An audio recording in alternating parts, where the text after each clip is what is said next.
Hi, everybody. Welcome, welcome. I have no feedback here and I can't see the chat. So if you can see us and hear us, can you give us a all good or a thumbs up? That would be much appreciated so we know that we're on the right track. Can use your little reaction emojis. All right, cool, cool. I see a heart, so I think we're probably pretty good.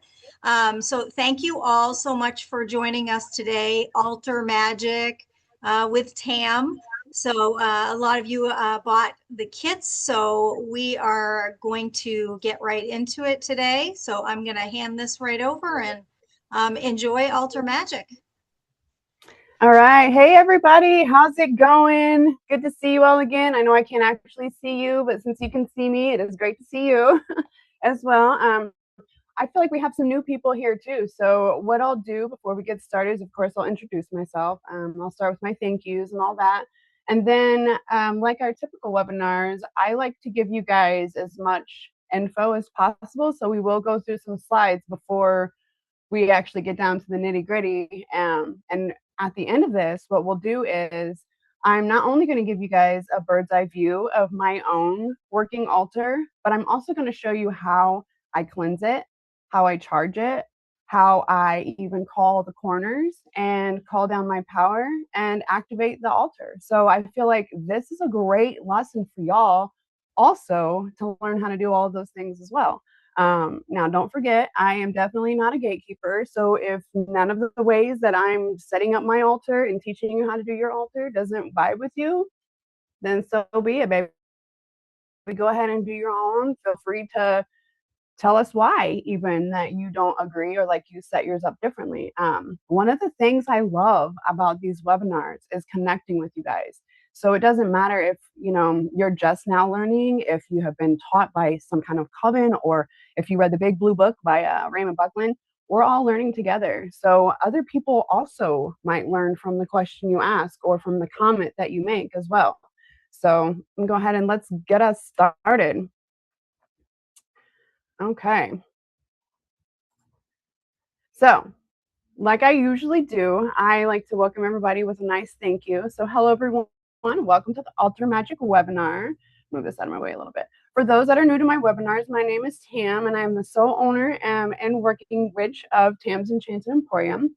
I am a tarot card reader and medium, and I also do energy clearings for folks as well. So, that can include me going into their home and saging it, leaving with sound bowls, blessing it, stuff like that. Um, I am a teacher in all things witchy, but mostly divination, clearing, and mediumships are my forte. So I'm a practicing eclectic solitary witch. So I basically have been studying many different forms of the craft from all different regions of the world. And I've kind of combined all the things that I like from it and what fits with me. And then I work by myself. So I don't necessarily work in a coven. I feel like, they probably wouldn't all agree with how I am, but a lot of covens do. They like to go by the book, which is also totally fine if that's what fits for you as well. Some people need structure, and going by the book definitely gives you that structure. So didn't mean to go off on that little tangent. But like I said, I'm a practicing eclectic solitary witch, so I specialize in divination, crystal, and herbal magic mostly. I also make items for the home and the body as well. I wear many hats, but my witch hat is the main one. So if anyone feels obliged, by the way, when we're doing this, I would love to see your setups. You can always privately email them to me at tarotwithtam@gmail.com. And I promise, I swear, I will not share them. I fully understand that altars are very private and sacred, and I would never disrespect you guys. Okay. So, where do we go with that? In today's webinar, we will not only learn what a webinar or what a webinar is, but that's hilarious. This is webinar, y'all. What an altar is, where you can set them up, how to cleanse them. So we're also going to be touching base on ways to protect it and where and how to charge it up. You are all even going to get a firsthand, like I told you, bird's eye view of my altar, who I have it set up for, what all I currently have on it, what's working, little working spell, and a demonstration on doing protecting, cleansing ritual on the working altar. So we're also going to try and save time at the end to answer any questions or comments. And like I have on here, be sure to drop them in the comments. I don't know if we have that this time on Zoom. So if we don't, we will open the floor up at the end, and anybody that does have a comment or question, you guys please ask me. And that'll be our lovely moderator, Trisha, aka HWIC, the head witch in charge. She can call them out easier. But like I said, if we don't have time to get to it today either, please feel free to email me your question or your comment or your picture of your altar or whatever at tarotwithtam@gmail.com.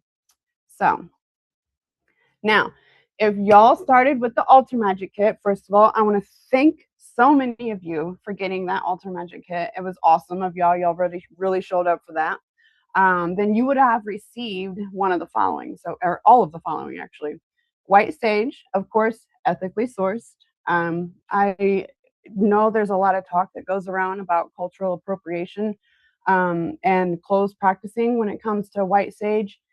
Now, I've had an actual discussion with real native folk who vend. Okay, so basically they grow the sage themselves and they sell it to other people. They wrap it, all the things.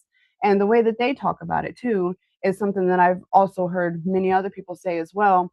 It really just depends on what you're doing. They want those folks want you to use sage and things like that to cleanse because they understand the importance and the working magic of it.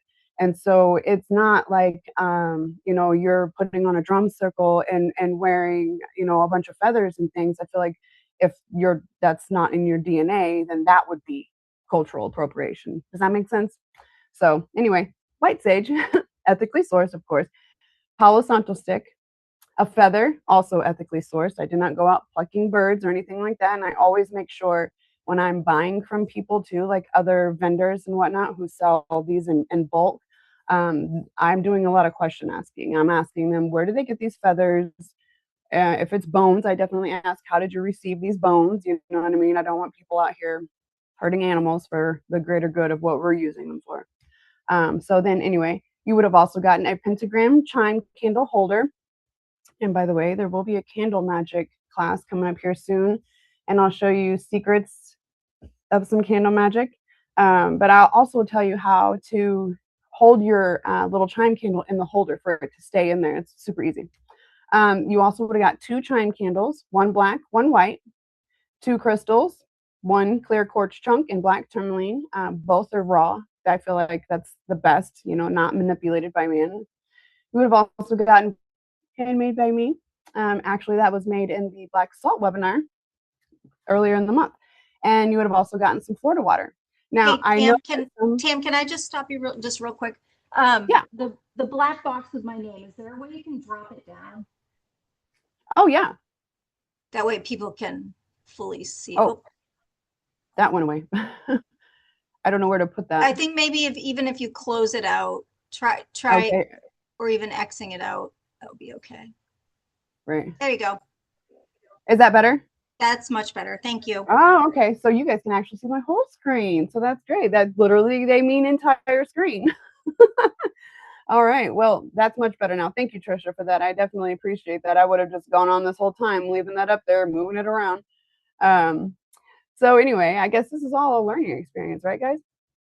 Now we're going to go over the spiritual purposes of each item, okay? And I feel like it's super important to include all of these things. And that's kind of why I wanted to put all this in here and this information, because I feel like in order to really set you guys up for success, you need as much info as possible, right? So anywho, so the spiritual purposes of all of these items are in the white sage, it's for cleansing. It also will clear stagnant or unwanted energy. Palo Santo, they also call that the holy wood. It smells super good too. It invites high vibration, and it also invites guides in spirit work. Also, a little tidbit about Palo Santo, y'all.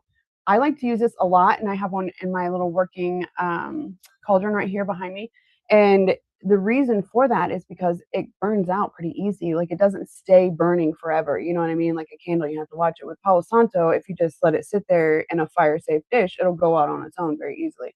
And something else you can do with that stick, if you have someone very carefully, of course, cut it in little shrivels, like if you were slicing wood or whatever for a campfire, add that to the top of your bonfire out back. Not only will it add great scent, but it'll cleanse your space as you're sitting around the fire. So anywho, you've also the feather, right? We got the feather, and that's basically to guide the smoke. And it's also a part of the air element. So you'll see too here, we go through a lot of the elements. We'll use all five. Okay.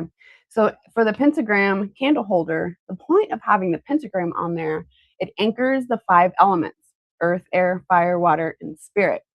It's also a symbol of protection and the focal point for candle magic as well. A lot of times folks will either have a symbol of the pentagram sitting on the thing and then they put their chime candle and whatnot on top of that, or you can have it like it is on here in the candle holder, because it's there and it's part of the stuff. So now the reason for the two colors of the chime candles, the first one black, obviously just like in crystals, black is for protection, just like in black salt as well. So it's also for banishing, grounding, shadow work.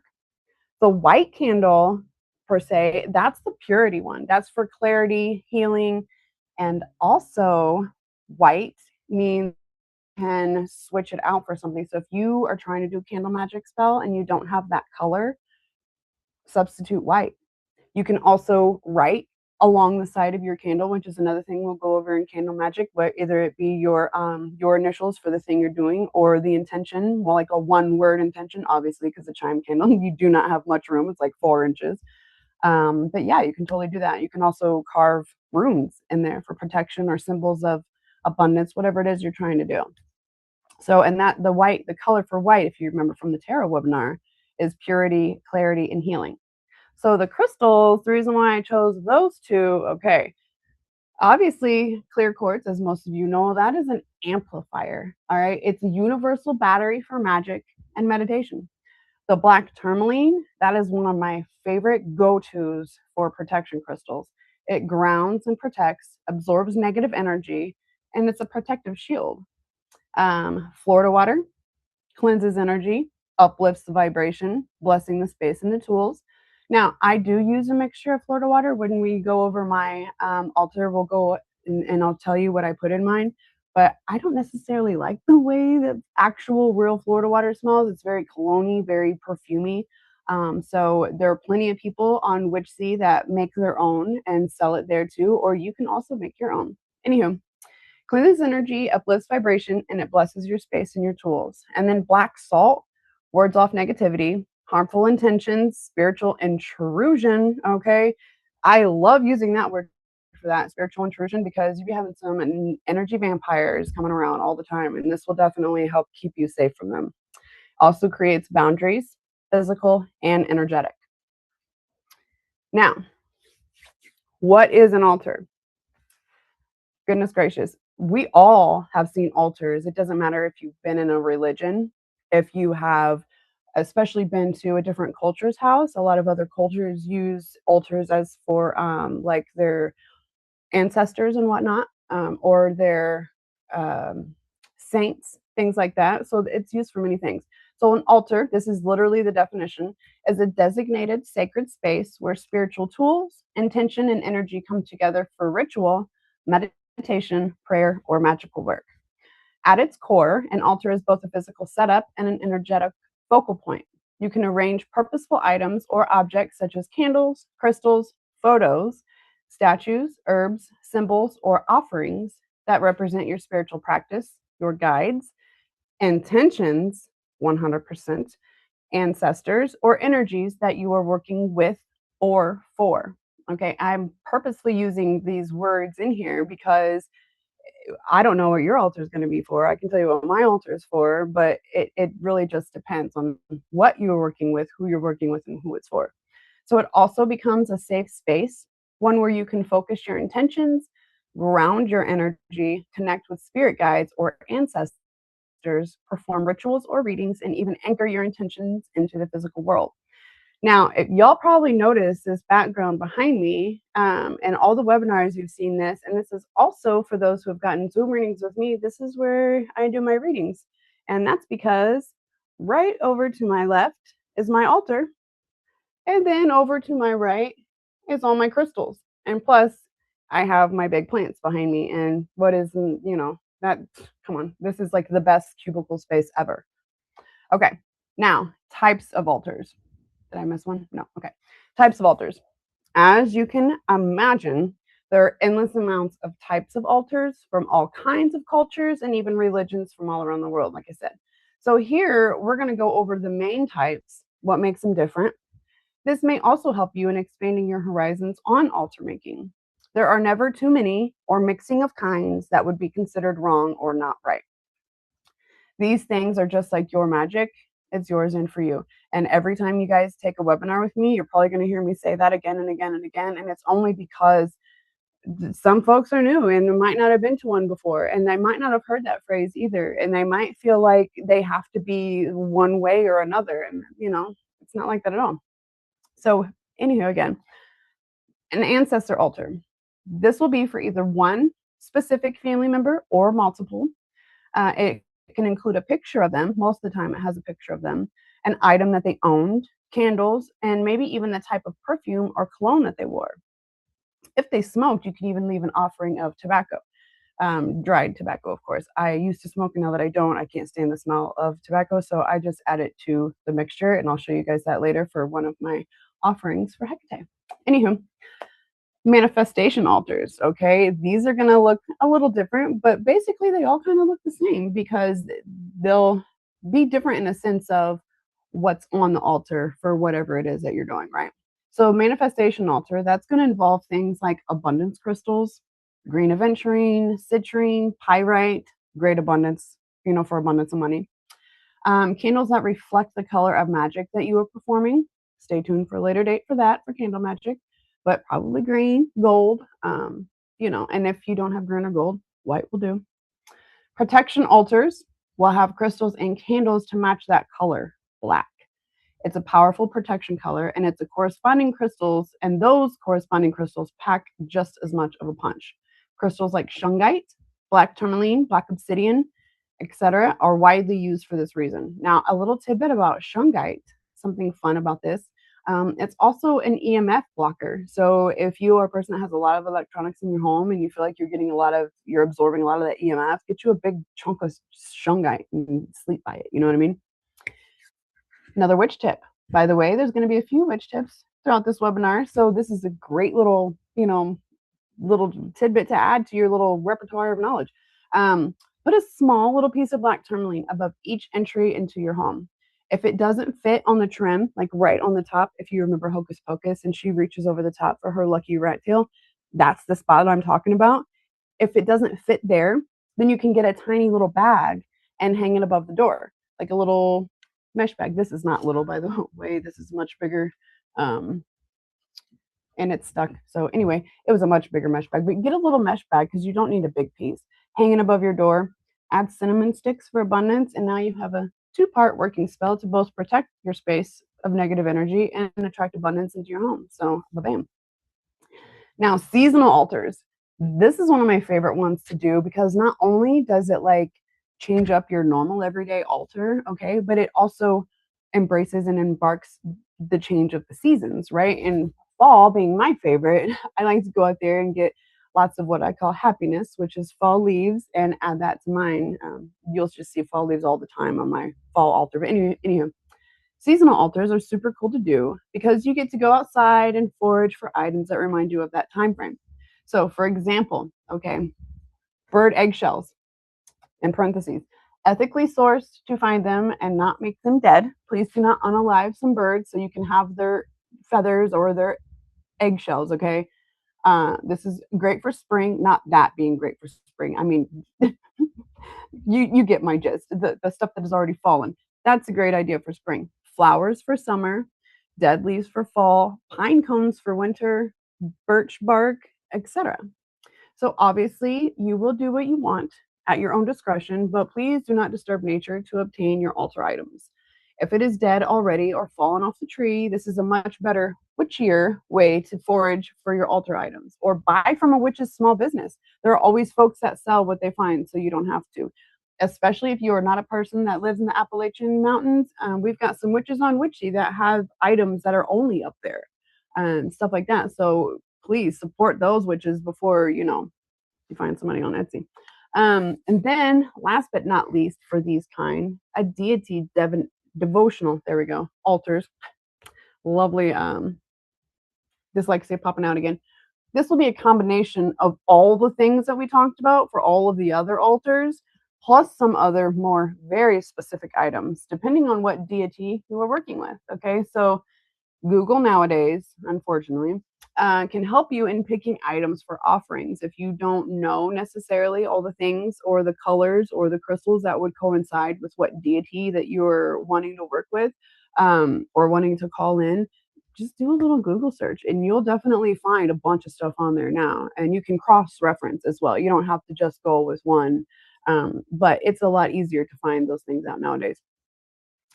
But back in the day, you either had to go do a lot of library research or trust that you received the correct info. Having a specific altar for a deity would include a statue or a picture of them, candle, and crystal color to match their main color. Yes, I know deities, they like a lot of colors. Colors can associate with what they represent or something that they do. And it also just helps to invoke that more, if that makes sense. So where to go? Items with symbols on them that reflect that specific one, and offerings. These offerings should be replaced often so that mold or bugs do not appear, and you always will want to clean it up after a while after using it. We will go over cleansing and charging your altars next, as well as location. Now, on here, I just put some pictures of things. In the top left corner, that's a chalice, or a chalice, however you want to pronounce that. Of course, you see the big pentagram, and what makes that the pentagram is the circle around it, the star in the center. That's the 5 elements, spirit at the top, earth, air, fire, water. And then the circle around it is like encompassing everything and circling everything. And then next to that is actually rose water. The dish is great for like an offering if you want to have water and salt in there. And then the next one next to that is Himalayan salt. I just like to use that salt a lot more. It's pretty, but you can use whatever salt you like. And I will also have black salt on my altar as well. So I do both actually. And then in the center, you really can't tell, but that's a big old chunk of clear quartz that amplifies everything and gets everything all charged up. And then below that, you have an athame or athame. It really just depends on how you've learned how to pronounce that and what side of the world you're from. To the right of that is a nice big old feather. It's going to be great for making your smoke move around the things. And then we have a little dish of some wood chips. Those are actually Palo Santo, the holy wood. And then 2 candles with the candle holders. I couldn't find pictures of the kind of candle holders that we had. And I just honestly totally forgot to take a picture of the ones that we had in the kit, or I would have included that in there. So now, the location, okay? This is super important. Even if you do not want to do it by actual location, all these other things are going to come into play, what we'll talk about here. So this is why I think the location is like one of the most important things that we talk about. So you want your altar to be seen by you, right? In a place where you often are. Somewhere that's calm and safe for candle burning and away from pets. Cats love to mess up altars and go into spaces that were not meant for them, lol. So be sure that the place that you choose is somewhere it won't be bothered. You'll also want to choose a spot with good energy flow. So if you're like in a basement and you feel like this place is just kind of like a stuck, stagnant place, you want to feel open and invited. But if that's not an option for you, like if you live with other people and you can't just have your altar in the middle of, your living room or whatever, there's always a closet. You know what I'm saying? There's also a box that you can put yours in. Have all your altar stuff in a little box. Anywho, if you want to do things by the book, we call this the Big Blue Book of Witchcraft. It's called, I think it's just called the Book of Witchcraft by Raymond Buckland. I tried to put the link in here, but I don't know if it let me. It tells you all of this stuff too. And it also tells you a good spot to face is north. It even gives you a layout of how it should look as well. But remember, you don't have to set it up exactly like that if you choose not to. And even the book tells you that too. These are just things that are offered as a choice. You know what I mean? It's obviously going to be up to you how you want to set yourself up. So another thing that you want to think about with placement is visibility and privacy. You want the space to feel safe. And if that means that you still need to be, like I said, in the closet about your workings, that's okay too. This is meant for you, so it should be comfy and cozy. Now we're going to talk about cleansing and preparing. Okay. Now that we've probably chosen what kind of altar we're going to set up and where we're going to put it, now we need to prep and cleanse the area. This is also a super important step, I totally think. But that's because I am an energy worker. And so I'm like, look, I know energy isn't everything, just like it says up there. And because of that, we need to cleanse what was here and make room for more energy of what was there, especially if you are doing spell work at your altar space, because it's going to have the energy of the last spell that you created. Does that make sense? So I like to start with a good wipe down of the area, remove all the items, set them down on the floor or a table or somewhere different, and wipe it down. If you're using like a disinfectant wipe, or if it's a wood surface and you need to use like wood cleaner, you can add stuff to this too without, messing up your table or your surface. Like spray a tiny bit of Florida water on the rag that you're using for dusting or cleaning. You know what I mean? And that's enough. Or you can also spray your Florida water above, which I'll show you guys on here too when we do it, but spray it above your stuff so that it's not saturating the wood or the surface that you have. Let's see what else. Moon water, charged moon water. That's another thing you can add. My moon water jar is actually totally empty right now, but that's because we have another full moon coming on May 1st, the flower moon. That'd be a perfect time to change up your altar for the season too, because it's May Day or Beltane. So anyway, I also like to use smoke to cleanse everything. Like I've said before, you will also use Palo Santo or sage. I like to use everything though. I will use a spray and I use a wipe and then I'll use the sage and I use Palo Santo and then I use sound. But you get that. You can even include yourself in your auric field as you're doing this. So it's not just the space that you're going to cleanse, you're also going to cleanse yourself and, get yourself going. Spread it around with your feather. This will help move the smoke and move the air and using the air element as well. Now, this is also going to be a perfect time to say a protection spell or a mantra.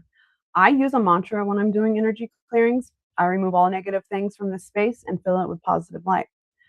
I made that one up, so feel free to do the same for you. It's all about intention. But in a moment, I will actually give you an actual spell from a spell book to use. So another great option, sound. Y'all know me. I love me some sound bowls. It don't matter if it's a Himalayan bowl, right? Or a crystal sound bowl. I also have a bell on my altar, and I'll show you guys that as well. When my things are starting or I'm getting ready to start a spell work, ding, I'll ding the bell. And then when I'm done to close everything, ding, I close it with another ding. So I just kind of make up my own way, you know what I mean? So basically, it's all about intention. You know what I'm saying? So if you are having this strong intention, you're talking to yourself, I'm a bit of a chaos witch, so the stuff doesn't look exactly like the book, but I'm doing all the same things, you know what I mean? And that's what's important. So another, like I said, great option is sound to remove the negative energy. Sing, scream, clap, ring bells, hit chimes, etc. You can go your own way. Sing around to your stuff too. You know what I'm saying? Tell it to get out. I don't know. Just do you, boo-boo. Substitutes. I get this question asked a lot. What can I substitute in a spell or in something if I don't have what the things are calling for? So, super common question. Yes, you can substitute. Yes, if you're wanting to, of course, be by the book and do exactly as the spell says, maybe not substitute. You know what I'm saying? But when it comes to candle color, you can. When it comes to the crystal, you definitely can. And here, like I said, if you do not have the right color candle for your candle magic, use white. Even use a tea light. Sometimes you can use a fake candle. If you have cats and they're a-holes and you're fearing of fire, or you live with other people and they tell you that you can't have a candle in your, whatever, use a tea light, yo. Witch tip. Carve your intention or initials into the side of your chime candle. Then dress it with your favorite oil. Right now, mine is Bewitched by Two Sisters of the Harvest Moon. I know a few other people that it's their favorite right now, too, because we keep talking about it. And dress the candle from the tip all the way down, drawing your energy in. Boom. Light your candle and you got candle magic, baby. Another thing you can substitute is the crystal. If you're working a spell that involves the use of crystals, I do use a lot of the spells out of the Crystal Witch book, which is something you can also find on Amazon, as well as that other book I've told you about. Use clear quartz. Not only is it an amplifier, but it'll kickstart all your magical workings. I mean, shoot, it makes watches work. You know what I'm saying? Now, understanding and using the elements, okay? Being that witchcraft is rooted in utilizing the elements, we see them show up in our altars just as they do the tarot. So here's a breakdown of each element and examples of altar items that they represent. So this will also help you if you want to set up a section for calling all the elements. So for earth, it's going to be crystals, salt, of course, herbs, and the pentacle, the drawing of the pentacle. That's very grounding. Also, pentacles in tarot is for earth signs. So now air, incense, I almost said innocence, incense, smoke mostly, feathers, bells, a censer. I don't necessarily use a censer. I don't know if you know what that is. They use it a lot in the Catholic religion. They put frankincense in it and they walk around and do this and move it around. I use my cauldron. It's the same thing, right? It does the exact same thing. And in here, I can put a bunch of herbs, which right now I've got citrus and I've got cinnamon sticks and I've got a bay leaf that hadn't burned all the way. And that's because the, what are they called? The charcoal discs that I got sucked and they didn't keep burning. So yeah, nice fail, right? But yeah, it just works the same. And that's a cast iron thing. So it's definitely fireproof. Fire element, candles, obviously. Fire type decor. So it can be like, which I don't have it anywhere close to hand, but I have a crystal that's in the shape of a flame.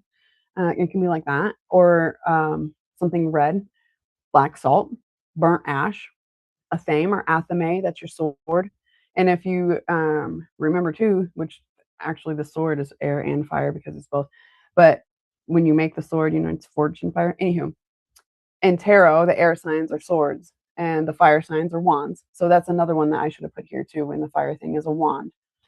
So your water element is going to be bowls, which can be your singing bowls or your dishes, Florida water, moon water, shells, that's also an earth sign too, and your chalice or cup, which I'm going to take a drink of water right now, guys. Sorry.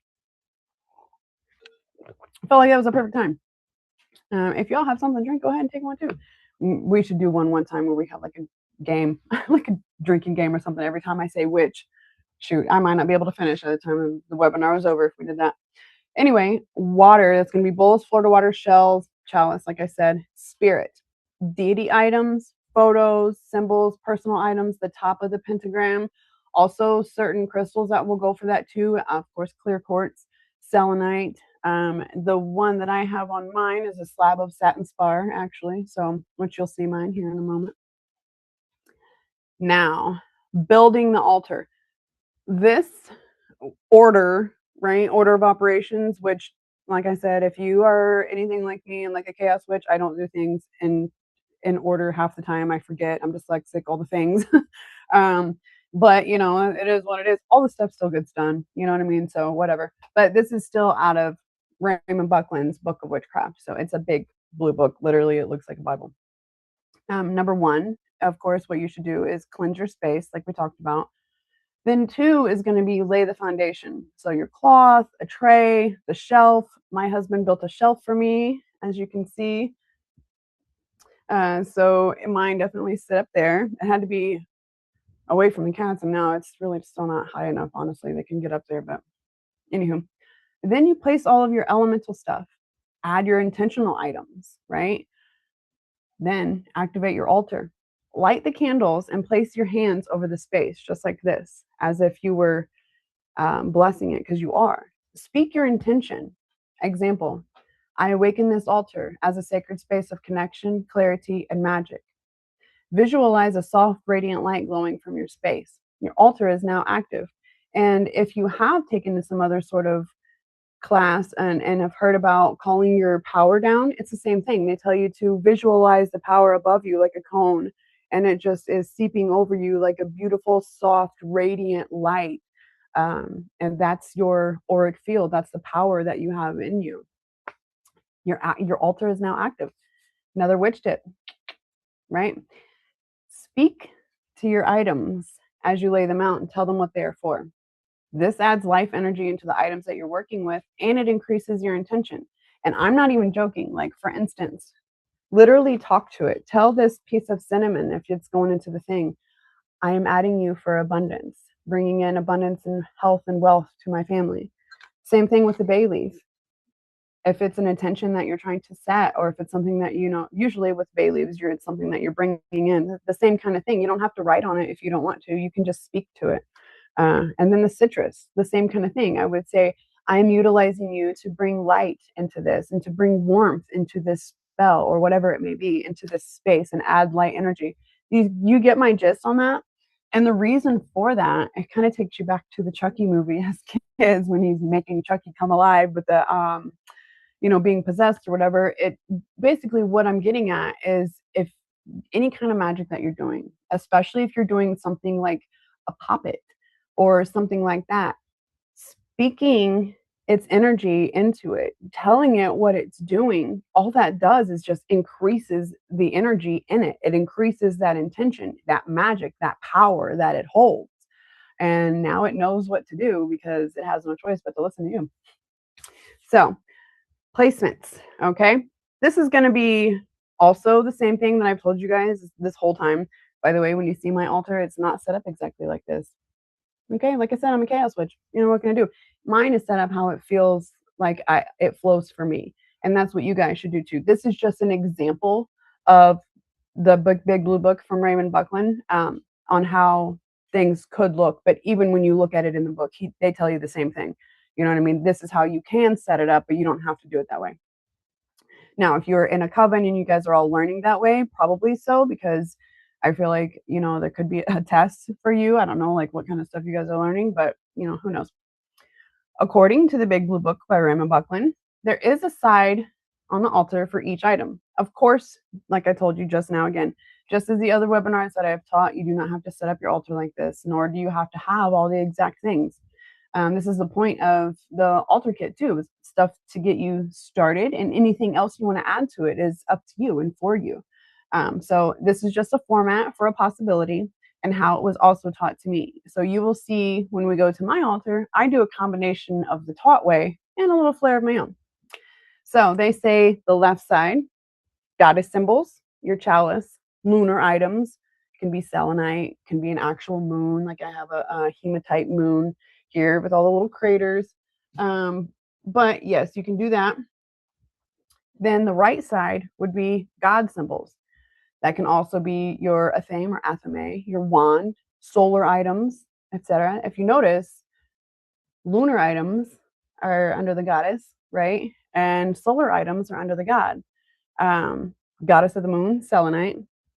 God of the sun, now I can't remember his name, starts with an A. Apollo, there we go.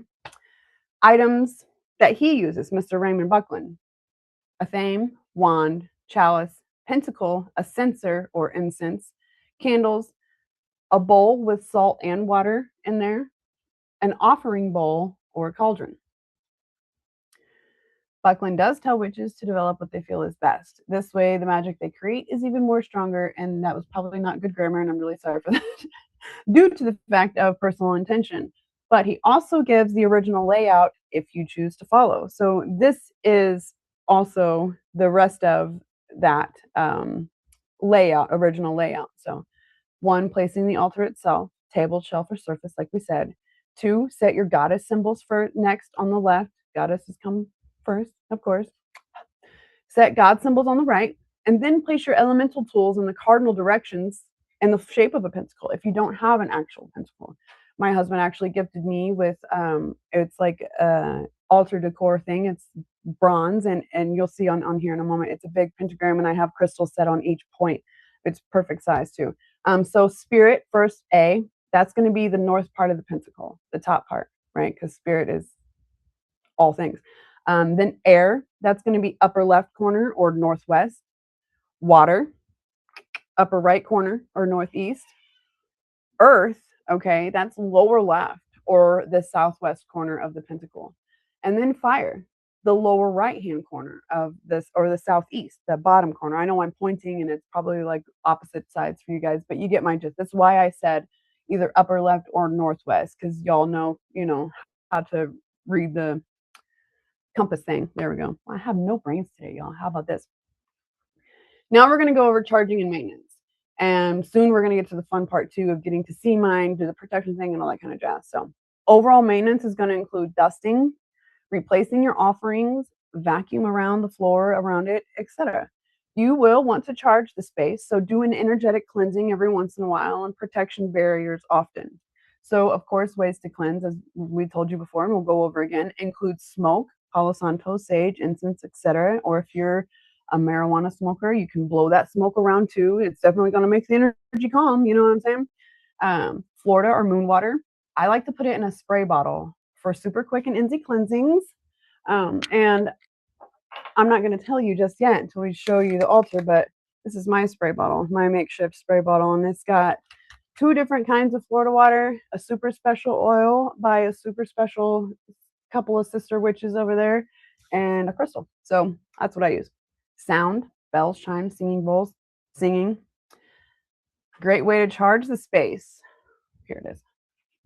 Wave selenite wand. This is my favorite big old chunk of selenite sticks. I also sell them on Witchy as smaller, like a little 3-inch little guy. So it's easier to put in like your workspace or like a take-home altar. But grab yourself one of these. You can go around the entire space, which I'll show you again. And you can also do it to yourself. Cleanse your auric field because you want your energy to be clear, calm, and ready for whatever magic that you're about to make on there, right? So, like I said, this also works for the auric field too. You can also lay the wand on the altar, just like this, lay it down somewhere, and it will do the same thing. So if you don't have time to wave it all about and doing all the things, just set it down there. It's fine. Once this is done, it's a perfect time to say your favorite protection spell.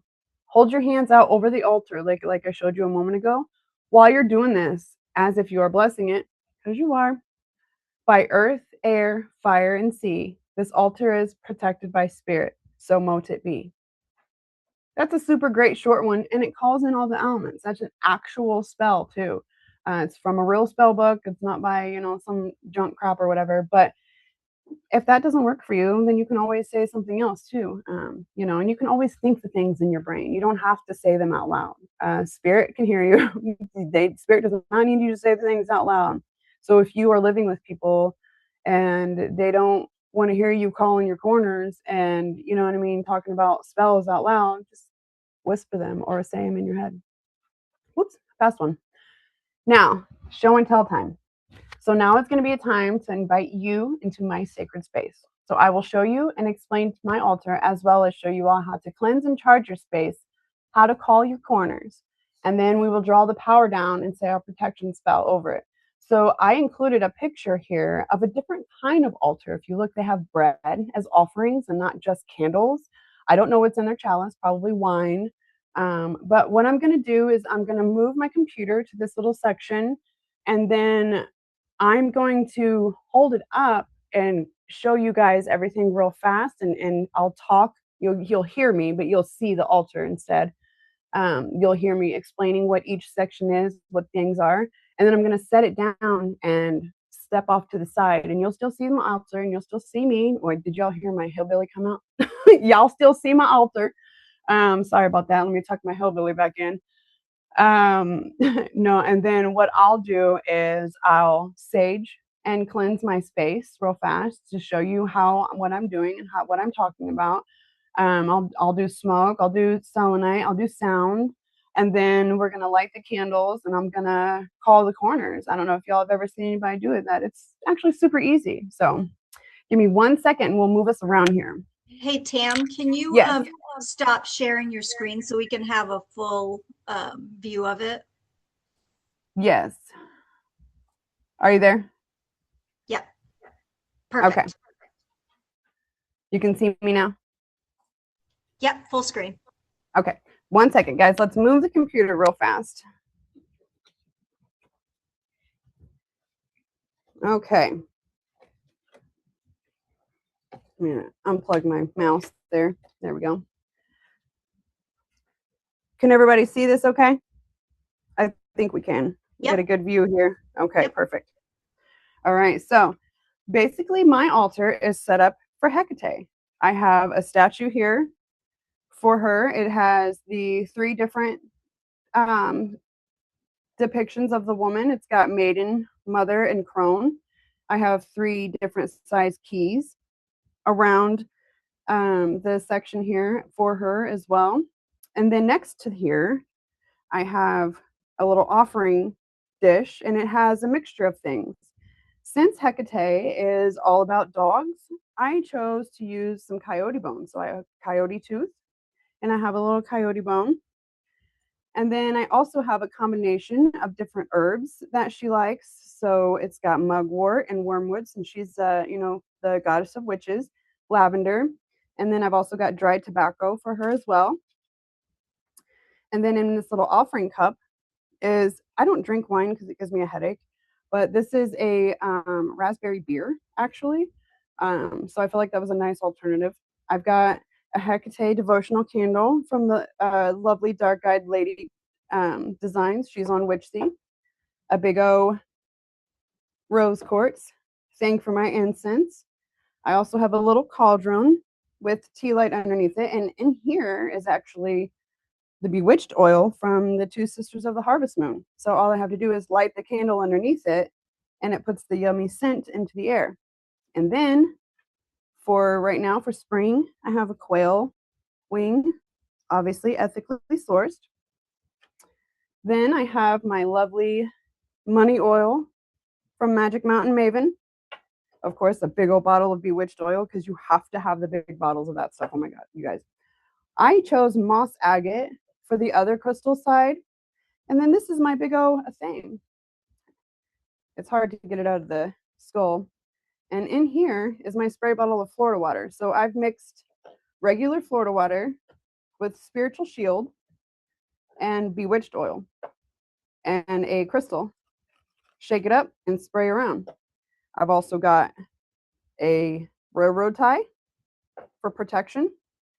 And in here, this is the pentagram that I was telling you about, the pentacle. So I've got selenite at the top for spirit, green calcite. I try to use all the calcites. Honey calcite, red calcite, and blue calcite for water. So obviously that's earth, air, fire, water, and spirit. And then got a little witch hat, fluorite witch hat, cute little broom. So basically all the things that help symbolize the craft. Now I'm going to set my computer down. Okay. There we go. So I'm going to do this a little faster than normal, only because for time's sake, I want us to all be able to have a little bit of a chat time and whatnot with everybody. So I'm actually using Dragon's Blood sage. It's for raising passion. And since we are in Aries time, it's fire energy, baby. So we are using this. And also, Hecate loves some Dragon's Blood. So I'm gonna light the end of that. Normally I use a torch to light sage just because it lights it faster. But now I'm gonna use my feather and do that. Draft it around everything, underneath, on top, above, all that. And I'm gonna drop it over here. And now normally I would light the candles next. But since we're on our time frame, I want you guys to be able to know how to call your corners. And so I'm going to scoot you back a tiny bit. So since this is facing north, my next step is to face east. And when you do this, and normally I would stand all the way up, but I can't do that here because then you won't be able to see me. But basically you just put your hands all the way up in the air and you just say, "Hail to the guardians of the watchtowers of the east, I beseech thee." That means beseech is bring them in. And then you're going to turn the other way and do west. "Hail to the guardians of the watchtowers of the west, I beseech thee." Same thing with the south. "Hail to the guardians of the watchtowers of the south, I beseech thee." And then you turn north. And I don't want my back to you guys too long, but the same thing. "Hail to the guardians of the watchtowers of the north, I beseech thee." And then you kind of like flow it over your body almost. You know what I mean? That kind of brings them into everyone. And so now the guardians are watching. And now they're with you. And now is the perfect time, facing north, hold your hands all the way up, and you're going to draw your power down. And basically how you do that is imagine the cone of light coming over you. And if you want to keep moving your hands over you, that's what I do. I'm imagining like soft, sparkly light coming over, but that's what you're going to do. You're drawing your cone of power down. And now your altar space is charged and ready for workings. Now would be a perfect time to start doing your spell work if that's what you're doing. To recharge it, take your selenite wand and go over everything. Just like that, just like your sage. Don't forget yourself. Cleanse the self, because, we be grabbing everybody else's crap with us when we're everywhere else. So, and that, guys, is basically how you do that. That's calling your corner. I'm going to sit back down in my chair. Calling your corner and protecting yourself, your space, charging your things, getting it going. That's it. So now let's do our favorite part. Questions, comments, concerns, all the things. Misty had a question in here. So sorry, my computer decided to fall off the stand. Okay, there we go. Misty asked a question. It's west, east, south, and north. Does it matter which how it's arranged? No, not really. I mean, you can do like I said, you can do it by the book. Mine is facing north, but I always start with the east. I don't know. Some people might start with the west. It really doesn't matter, I don't think. I feel like as long as you hold north for last, because that's like the section that you're pointing to now to call down your power. So it really it's the end result, right? I just have a, since there's not many questions, I just do have a request. Can we hear just a little sound bowl to end us today? Yes, of course, of course. So I feel like we're gonna do some heart chakra, guys, because heart chakra is always one of the best. Okay, can you hear this okay? Yes. Yeah, okay, cool.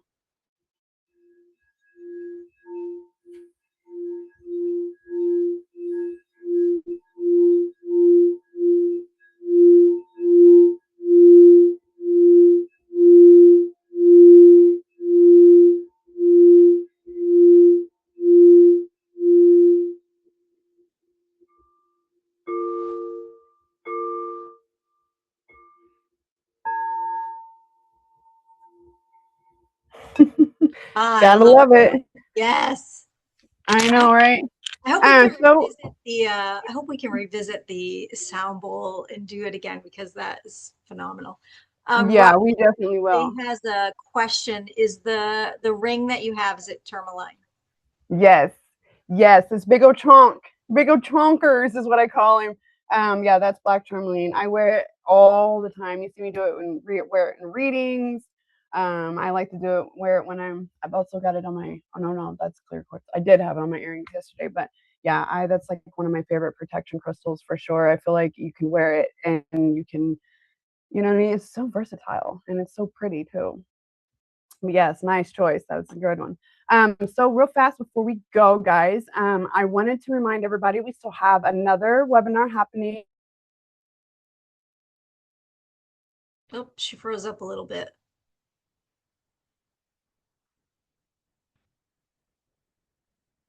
Is it me that's frozen, or is it Tam that's frozen? Yeah, she froze up a little bit. So yeah, so we have a webinar coming up on the pendulum pathways.